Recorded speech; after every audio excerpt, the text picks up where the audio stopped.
Hi there, Ahid.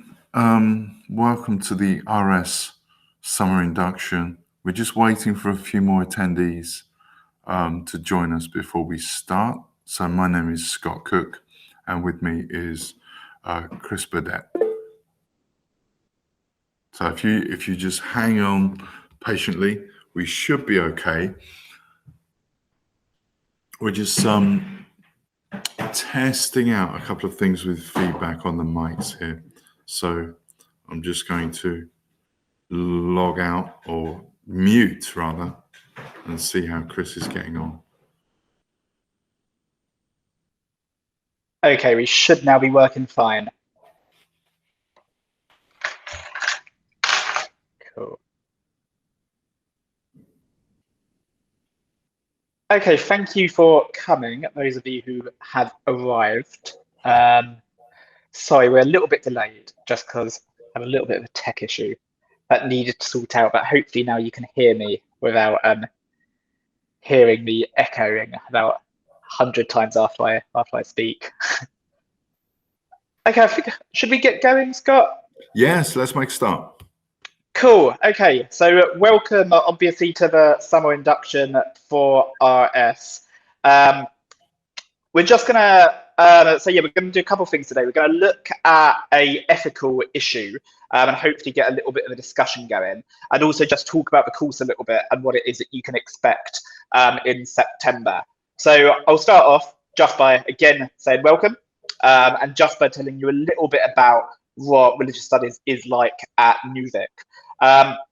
So the course itself, so it's AQA Religious Studies, and there are 4 main sections to the course. Okay, so you can sort of roughly divide it into sort of 4 key components. Now, those 4 key components are philosophy of religion, ethics and religion, Islam, and dialogues with religion. Now, for philosophy of religion, you are looking at questions such as, does God exist? How should we understand religious experience? Should we take religious experience seriously? When people claim to have experienced a miracle, should we take those sorts of claims seriously?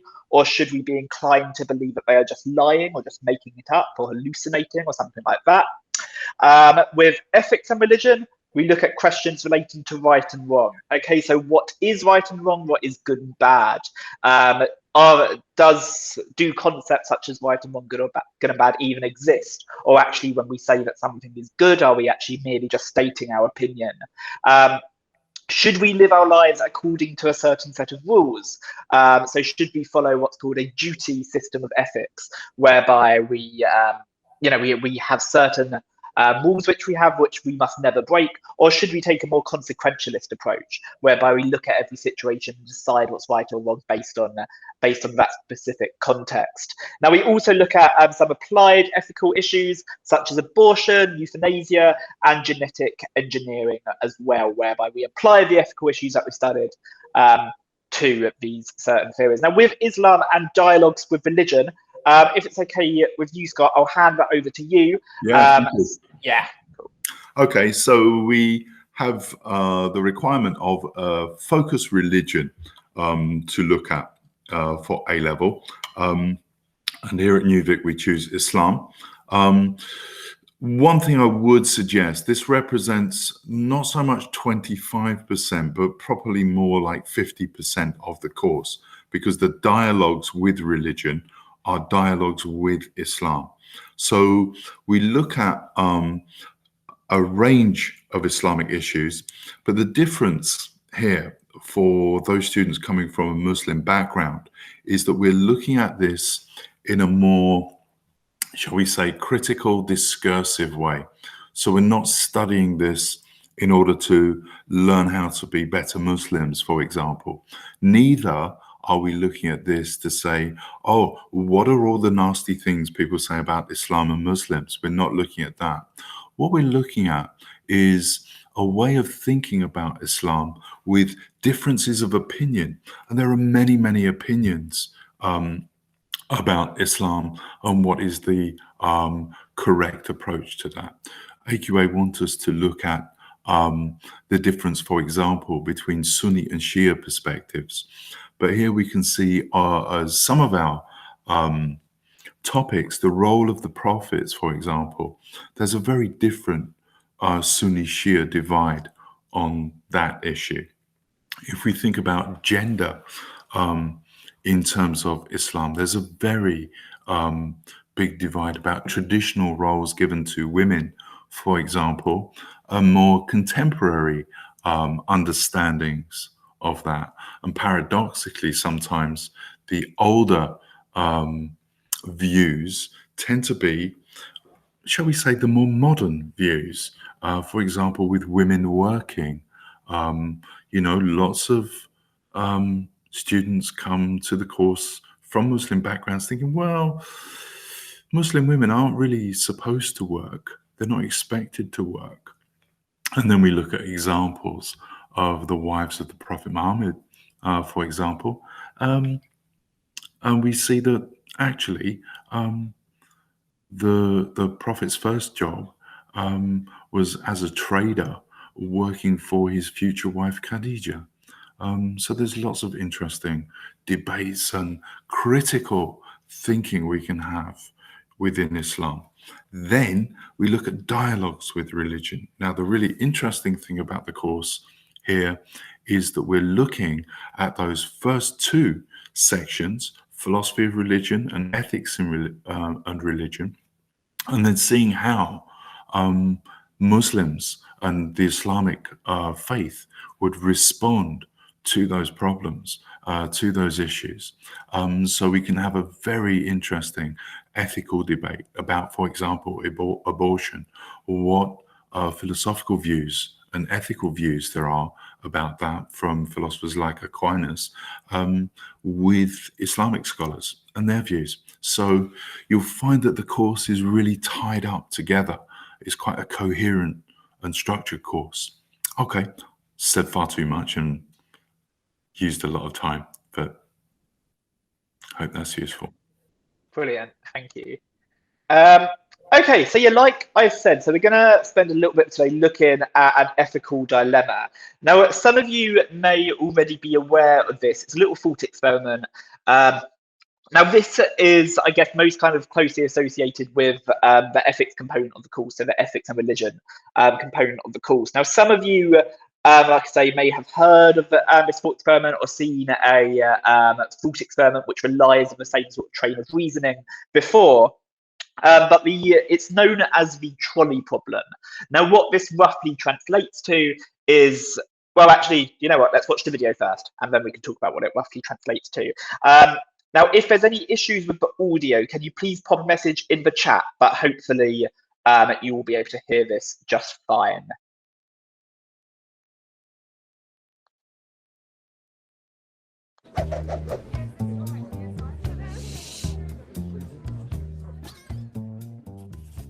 A runaway train is heading towards 5 workers on a railway line. There's no way of warning them, but you're standing near a lever that operates some points. Switch the points, and the train goes down a spur. Trouble is, there's another worker on that bit of track too, but it's 1 fatality instead of 5. Should you do that? Many people think the right thing to do would be to switch the points, to sacrifice 1 to save 5, since that produces the best outcome possible. Now imagine the train heading for the workers again. This time it can only be stopped by pushing a very large man off a bridge. His great bulk would stop the train, but he'd die. Should you do that? Most people say no. But why not? Both thought experiments are cases of sacrificing 1 to save 5. What the trolley problem examines is whether moral decisions are simply about outcomes or about the manner in which you achieve them. Some utilitarians argue that the 2 cases are not importantly different from each other. Both have similar consequences, and consequences are all that really matter. In each case, 1 person dies and 5 are saved, the best option in each harrowing situation. But lots of people say they would switch the points, but they wouldn't push the man off the bridge. Are they simply inconsistent, or are they onto something?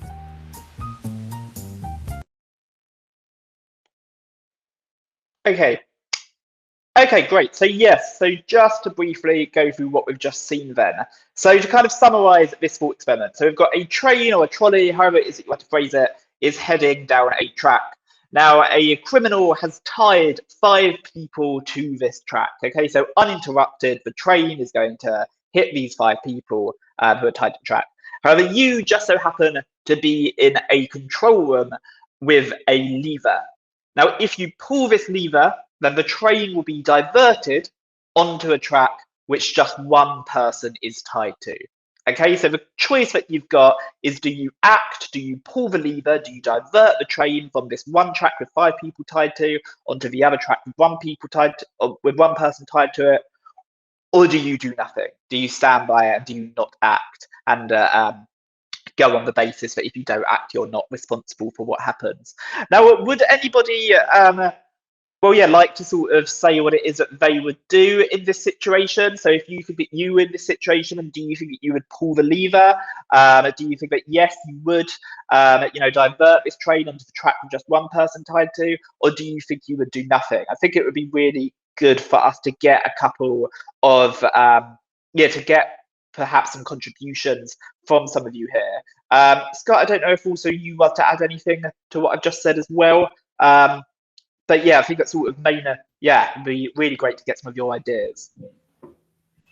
Yeah, nothing much to add from my point of view. I think you've summed it up really well. It's just that moral dilemma. So I'm interested what our students would have to say about that. What would you do in that situation? Over to you. Do nothing is Ahid's view. Okay. Karina, how about you? What would you do? You can type it, or you can speak if you want to put your mic on, but typing it would be fine. Ah, okay, this is interesting. So 2 opposing views. You pull the lever. Okay, so with all of those things, with philosophical discussion, you tend to want reasoning. So Ahid, you move first. Sorry, Chris, if I'm stepping in. No, go for it. But do you want to just type a couple of reasons, and Karina maybe think the same? Why would you do that?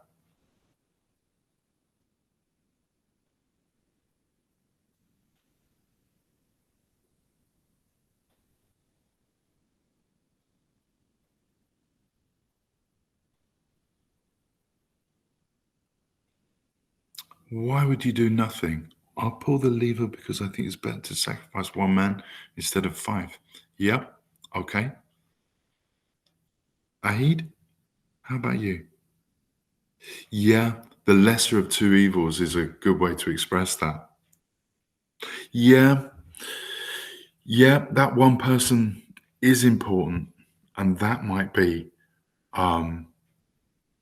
interesting to think about. I mean, technically speaking, yeah, that one person is going to be sacrificed in that, and that's an issue. So it's 1 against 5.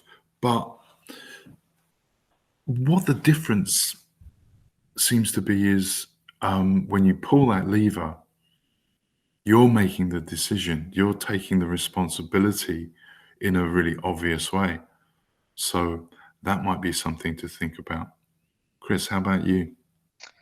Yeah, so Karina, so out of interest, so we've got Ahid saying, so because that one person is important, obviously, we don't know who it is that we're, I guess kind of, sentencing to death by pulling the lever.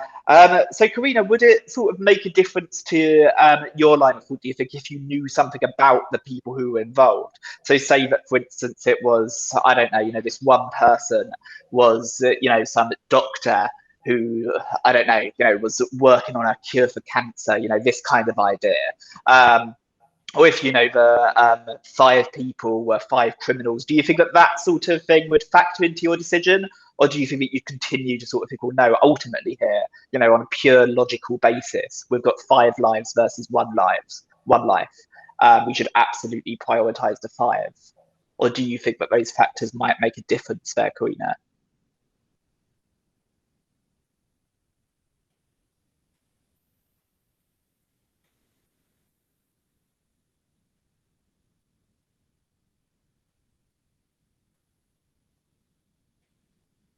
Okay, so to be honest, if that person was someone that I personally know, I wouldn't pull the lever. Okay, good. So yeah, we've got this kind of emotional side of things as well. So yeah, we might kind of look at this situation in a kind of, very sort of removed, very objective way and say, well, yeah, ultimately we've got 5 lives here versus 1 life. So, absolutely, with the kind of pen and paper approach, we might say, well, yeah, ultimately, it's makes more sense to save 5 to sacrifice 1.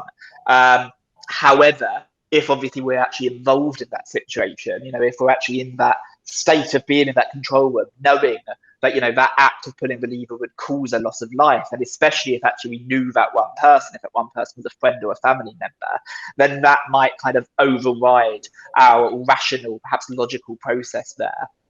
If you pull the lever, you are no better than the criminal. So that's an interesting idea, Rita. What is it that makes you say that out of interest? Could you elaborate on that a little bit?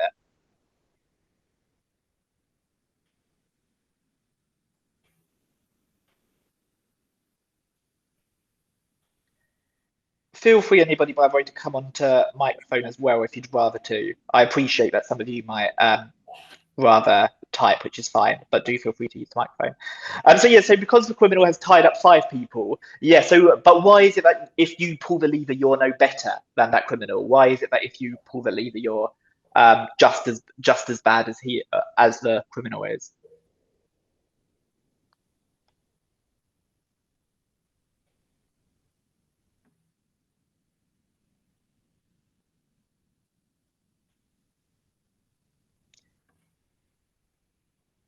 Okay, so he basically wants him to die, and if you pull the lever, you're basically killing someone. Okay, good. I guess then, Scott, unless there's anything you want to add, I'll move on to the next slide. Yeah, sure. One thing I was thinking about with this is how will we think of this if we were thinking of this in terms of a religious perspective, i.e., if we were in this moral dilemma and we had a belief in an all-powerful supernatural being, something like a monotheistic concept of God, would that change anything? Would it inform our decisions, do you think?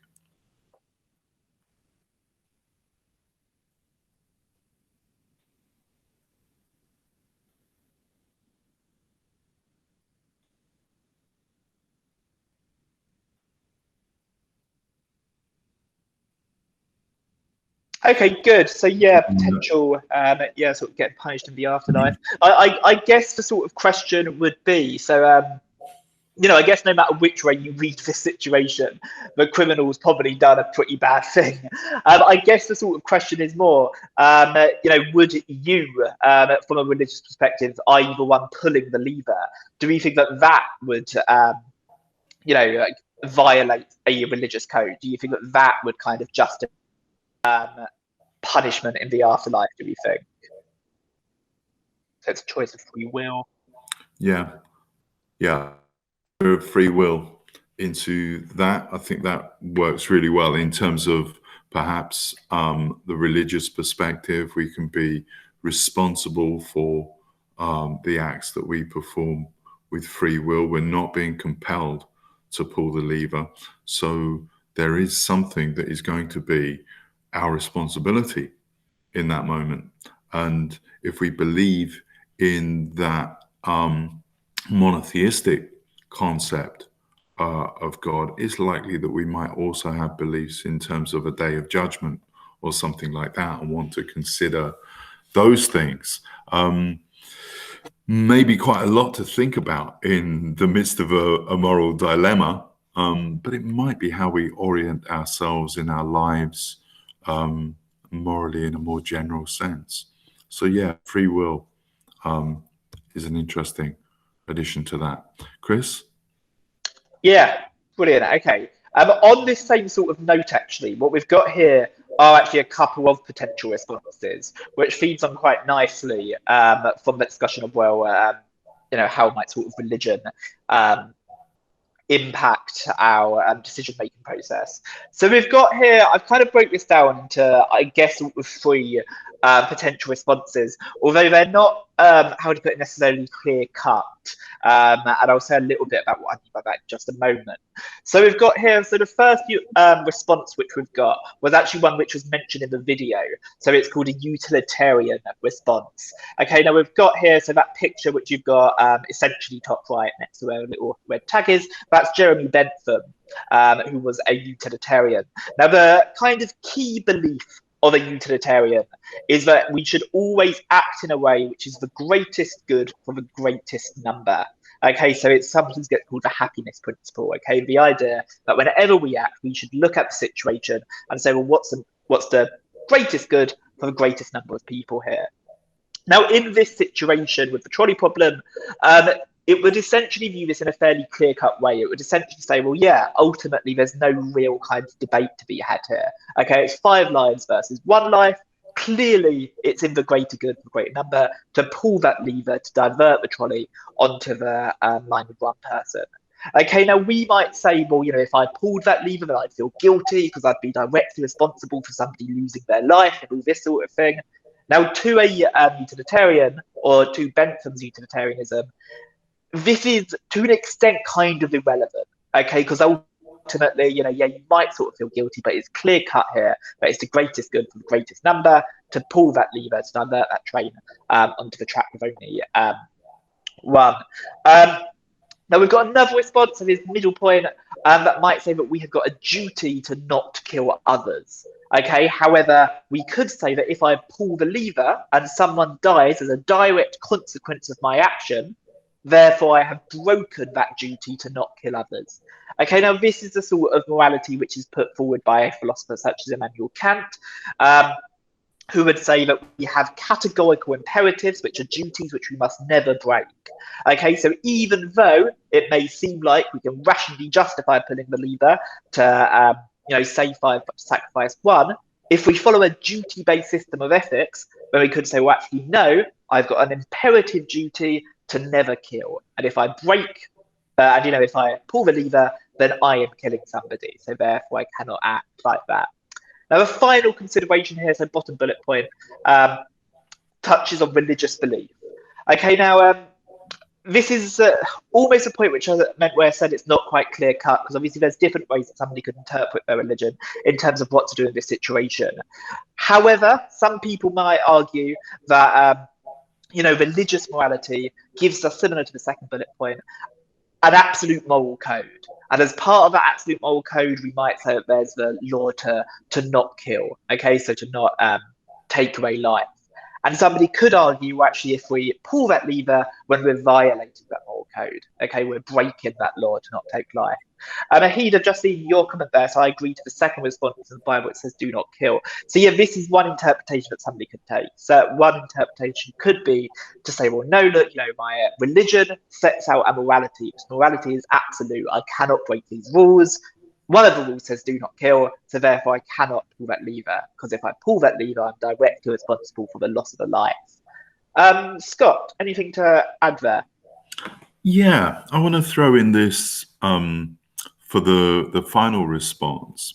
Because we'll be looking at Islam, it's worth looking at an Islamic response.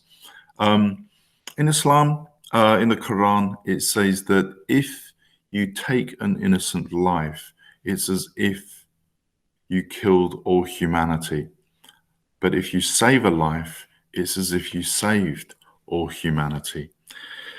Now, if you go back to your point, Ahid, that by pulling a switch, it's a free will choice and you're taking a life, the impact of that is absolutely devastating.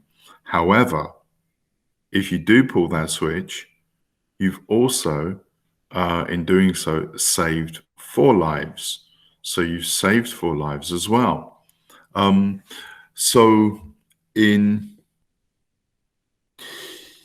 If you kill one person, you're killing the whole of humanity in Islam.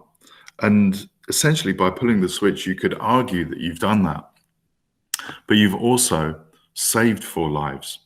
So my point here is that if we use what seems like a very clear principle in a religion, in this moral dilemma, it's not so clear cut. It's very difficult. And that might just push us back to the idea that we need to save more lives rather than worry too much about the loss of a single life there. We're saving more of humanity, perhaps, and that might be one way of interpreting that. But yeah, it's an act of free will, and that's as if we killed the whole of humanity, a real problem. Chris? Yeah, okay. So also we had in that video, we had sort of a, well, B case scenario as well, which it might be worth just briefly kind of touching upon just to see if we think that there's any difference between the two cases. So in the video that we've just watched, the kind of, the everyday trolley problem, as it, the sort of most well-known version is that, there's a train heading down a track. 5 people are tied to the track, 1 person's tied to another one. Do you pull the lever to divert the train onto the track with only 1 person on? Okay, now there's also kind of a variation on this scenario. Now in this variation, you're not stood in a control room, you've not got a lever. Okay, instead, the train's heading down the track on a line to which 5 people are tied. However, you are stood on a bridge. And on this bridge next to you is a very large man. Okay, so the question is, do you then push this man off the bridge in order to stop the train? Okay, so the logic's still the same. So you're still saving 5 lives and sacrificing 1. But obviously the kind of implications of this are a little bit different in that, you're literally kind of pushing somebody off the bridge in order to save lives here. The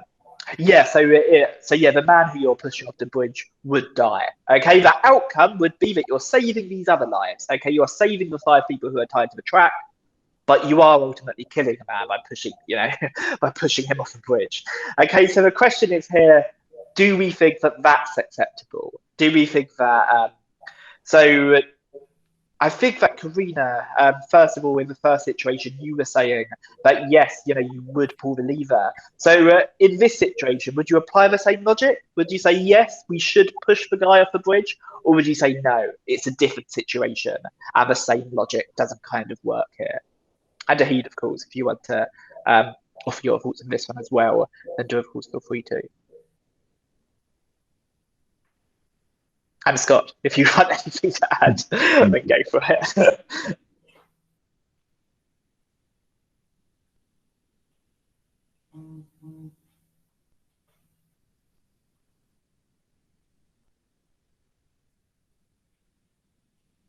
Okay, so I would push a man because you're saving 5 lives, even though killing as well. It's better to sacrifice 1 person than 5.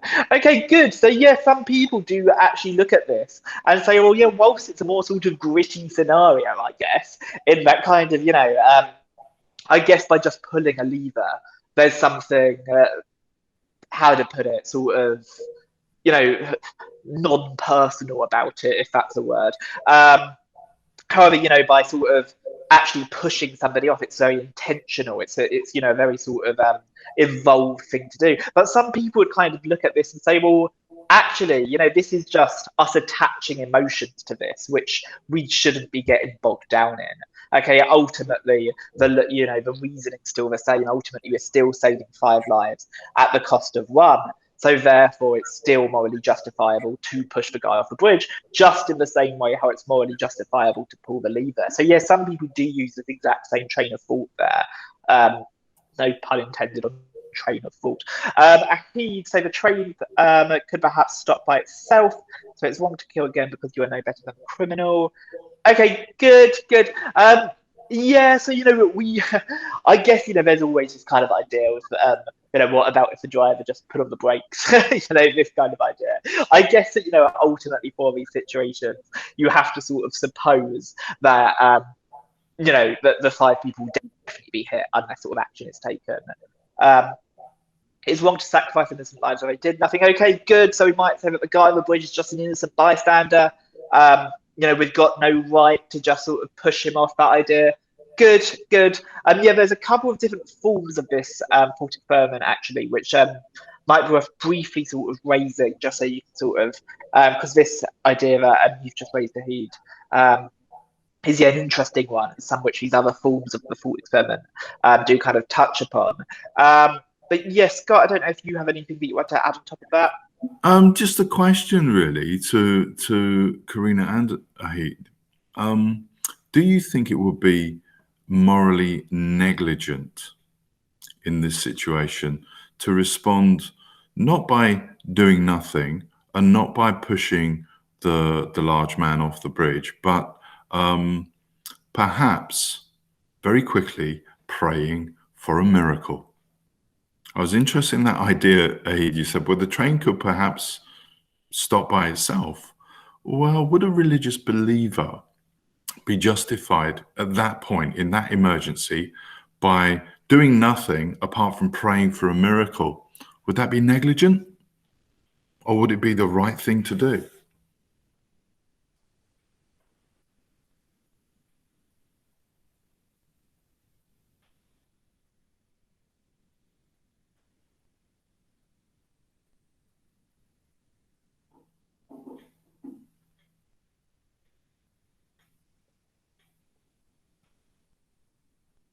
Yeah, I think if we have religious belief and we believe that God can perform miracles, some people might think that's the right way to go.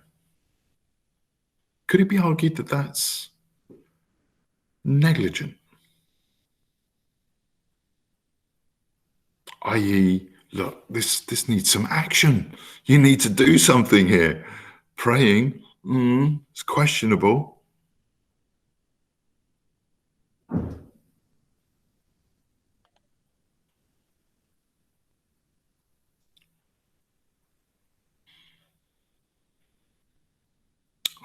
I think what both of you are saying here indicates that on these issues of faith, sometimes religious faith will override and help with moral problems, but that doesn't necessarily mean that that would be the best thing to do in that situation.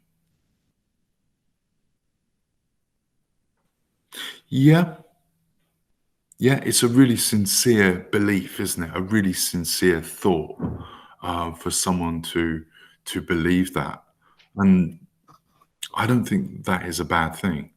I personally think that's a good thing, but I know that many people might say, "Why didn't you do something?" Praying wasn't exactly doing something; it was just deferring the action, and so I think what that shows us is that religious believers might have their own response to this problem, but the problem and the debate never seems to go away. There's always a way in which people can come back to that and have further discussion about it, and it's all interesting. It's all worthwhile. Chris, back to you. Yeah, cool. Thank you. That's interesting. Yeah, I guess that sort of the question is, if we almost swap sides there, you think, okay, well now instead of being the person in the control room or the bridge or whatever, you're the person that's tied to the track, then would you rather think that somebody's going to pull the lever or that somebody's praying for you, I suppose? Which is an interesting, an interesting idea there. I think that we've just had somebody else join. If so, then welcome. We might go a little bit over time just because we started off late. I hope that's okay. If it's not okay, I think we've got somebody from marketing here, so feel free to just cut me off. But we might go very slightly over time because we started a little bit late. Okay, where are we? Okay, so yeah, so like was said then, so this kind of scenario with this kind of reasoning can be seen in kind of different forms. Okay, so we've got the trolley problem, which is sort of a standard problem. But another sort of variation of this is this one here. Okay, so in this scenario here, imagine a hospital whereby 5 people urgently need an organ donor. No organ donors are available. However, in the waiting room is a sleeping man. This man has all the organs required. So should the surgeons take the organs from this man to save the 5 people? Now, obviously, the person, this guy who's just sleeping in the waiting room hasn't been consulted on this. Okay, and he would lose his life as a result. We've got a similar kind of question here, or a similar sort of fundamental question which we have in the trolley problem, especially the second scenario with the man off the bridge, which is do we is it acceptable to sacrifice one totally innocent life, somebody who's just minding their own business, in order to save the lives of others? Now, where is it that we draw the line here? Now, a lot of people would say, well, if there's 3 people who need an organ donor, for instance, and there's just one, poor chap who's, wandered into hospital, fallen asleep after his cup of tea in the waiting room, then it wouldn't be justifiable for us to then carve up into him, take his organs and give them to these 3 people. But I guess there's the sort of question here of, at which point do we draw the line? If we say, well, actually, that it's 20 people that could be saved, then do we say, well, okay, that's different, it's justifiable? If we say there's 50, 100, at which point, or is there ever a space where we have to draw the line? Now, I just saw that somebody's, there we go in the chat. So no, because a man doesn't know what's happening and it's not acceptable, the man sleeping might have a family. Okay, good.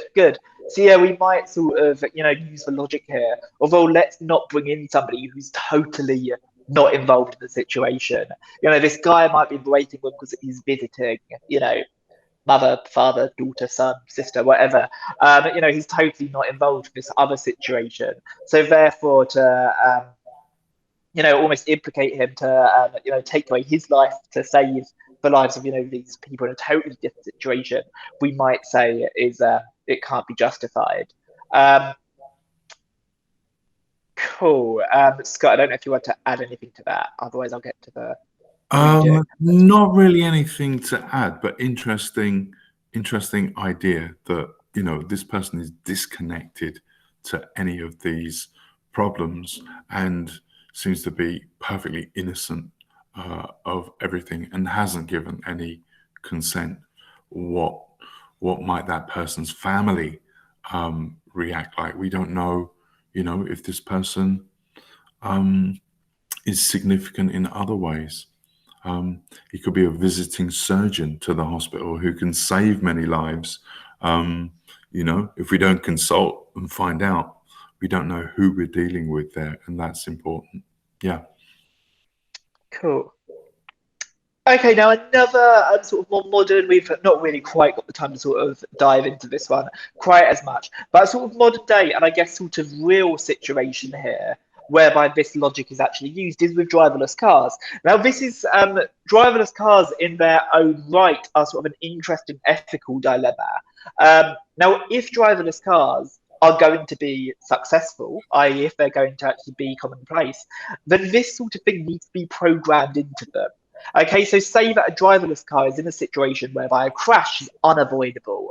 Okay, it needs to decide, does it continue on course and hit 4 elderly people crossing the road, or does it swerve to the left and hit a family? Then there needs to be some programming in the car to say what to do in that situation. Now, I guess it's almost kind of an uncomfortable thought, the idea of, actually for these cars to be a success, we need to do this sort of thing. There needs to be the sort of programming. But it is actually fundamentally true that, no matter what sort of, accidents are going to be somewhat unavoidable in some situations. So how is it that a car can be programmed to know what to do in certain situations? So we've got, okay, so sorry, I didn't see that you commented on the last bit as well. So all the data can wake the man up and ask him kindly if you want to donate his organs. Ooh, interesting idea that, interesting idea. I guess the worry with that is, say that somebody said to you, do you mind if we kill you, but your death will save the lives of 10 other people?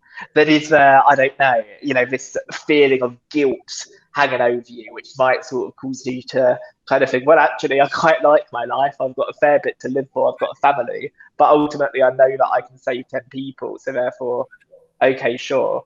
If driverless cars do kill people, somehow they will be banned. I mean, in some situations, I guess it's unavoidable that, there's going to be accidents on the road.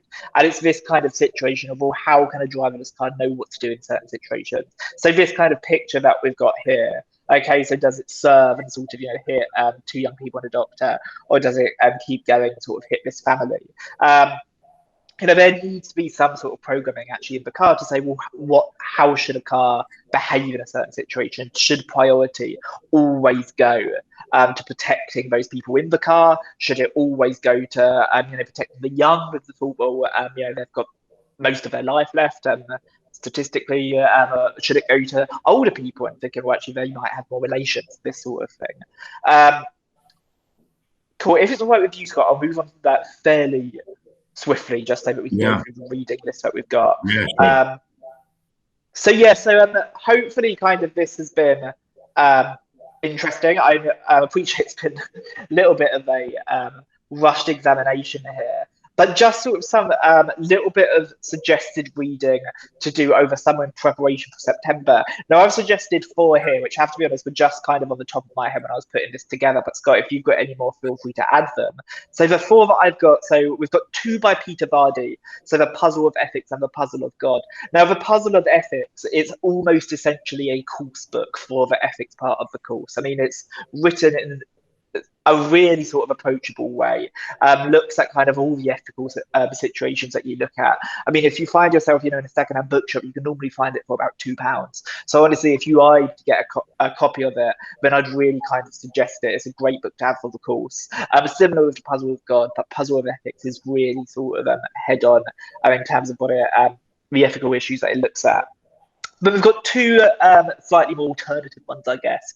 So we've got The Pig That Wants to Be Eaten, a book by Julian Bikini, which is filled with sort of thought experiments, ethical thought experiments, like the one that actually we've just looked at today, and sort of say, well, how is it that what would be the right thing to do in each of these thought experiments? I've also got The Philosophy Gym by Stephen Law.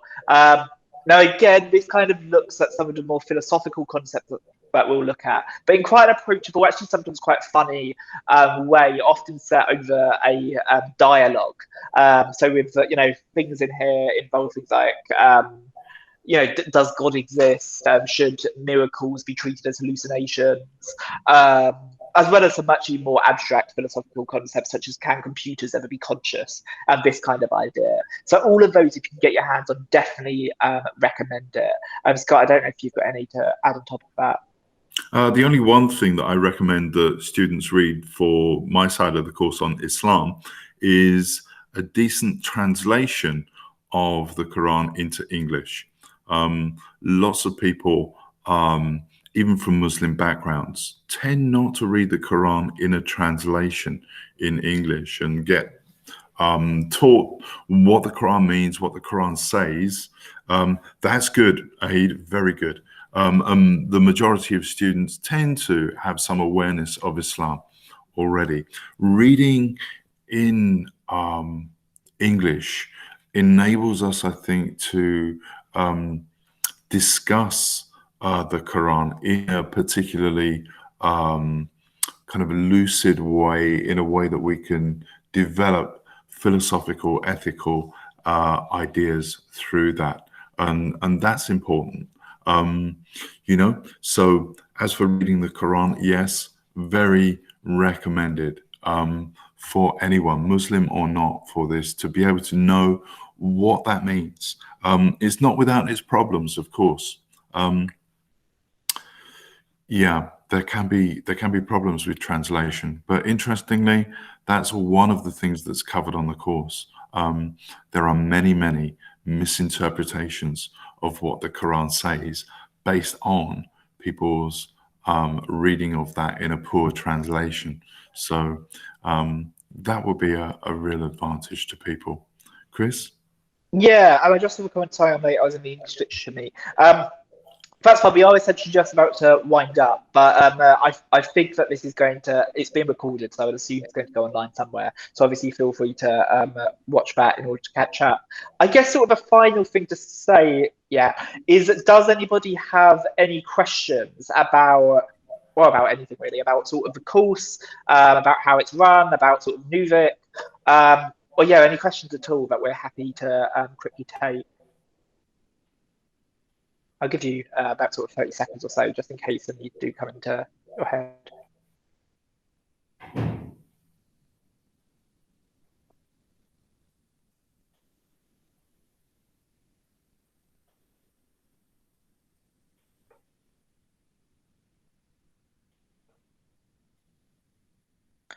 I'm also doing A-level law, so does RS link with law somehow? I mean, the sort of topics that kind of come to mind with that would be something like moral responsibility, which is a year 2 topic. Is it year 2 topic? Yes, a year 2 topic, which kind of looks at the idea of, do humans have free will? And obviously, if we don't have free will, then it means that really we're not morally responsible for our actions. Okay, if I've got no choice in whether or not I steal something, then is it fair for me to be punished for stealing something? So there's an overlap there. In terms of that, and I guess in terms of the ethics side of things, there's an overlap as well. So yeah, there's I'd say the potential for crossover. Are RE and philosophy linked? Yes. So RE contains as one of its components philosophy of religion, where you look at questions such as, does God exist? How should we understand miracles? What's religious experience? That sort of thing. Now, what Nuvik also offers, which is actually quite rare, is a philosophy A-level as well. Okay, so what we've been going through this morning is the RS A-level. Wendy, if you're interested, this afternoon, there's actually a philosophy taster session, which we're doing. So philosophy is offered as a standalone A-level. And if it's more that side of things which you're interested in, then obviously come along to that. You are able to take both courses. It's quite uncommon for people to do that, but you are able to. The philosophy A-level kind of looks at quite sort of analytic sort of philosophy issues without kind of being tied to philosophy of religion in the same way it is in RS. Okay, so you look at philosophy of mind, moral philosophy, epistemology, which is essentially philosophy of knowledge. And there is also one unit, which is metaphysics of God, so arguments for God's existence. But it's a much more sort of kind of like the analytic side of philosophy without being philosophy of religion. What kind of jobs are related to RS? I mean, it's the sort of thing that, sorry, Scott, I am sort of just... No, that's fine. That's fine. I'll jump in. Sure. It's a sort of course which is valued a lot by universities and by employers. Now, yeah, sure, it's not kind of vocational, I guess, in the same way how you do it. And then there's a, this equals that job lined up. But it is a sort of thing which is valued by a lot of employers, a lot of universities. Now, in terms of sort of careers that come to mind, I'd say things like journalism, teaching, well, this kind of thing like sort of academia, and these kind of pathways. Scott, I don't know if there's anything you want to add there. Yeah, some of our students from RS go into more, shall we say, socially conscious kind of professions. For example, social work, working in terms of psychology. We've had a couple of midwives emerge from the course. So there's a range of those jobs where people are concerned about social issues and want to make some kind of social contribution. It seems that there's a kind of moral and belief-driven foundation to people's approaches to life that RS kind of backs up, facilitates, encourages there. Yeah. Brilliant. Okay, I'm not seeing any more questions coming through. Now, obviously, if anybody does have any questions, and what you can do is get in touch with the college, and it will probably get forwarded through to us. So I think that the sort of generic email address is advice@nuvic.ac.uk, which you will be able to find online. And if any questions do come up, then they may be able to sort of get back to you if it's kind of related to the college. If it's more course specific, then they'll forward it on to either myself or Scott. So if kind of you do have any questions, and do feel free to get in touch with the college from then. But yeah, once again, thank you very much for attending today. I hope that you have a great summer, and we look forward to seeing you in September. I'll hand over to Scott to see if there's anything else he wants to say, but from my side of things, thanks very much for coming today, and look forward to seeing you in September. Yeah, thanks very much for attending. Look forward to seeing you. Bye for now.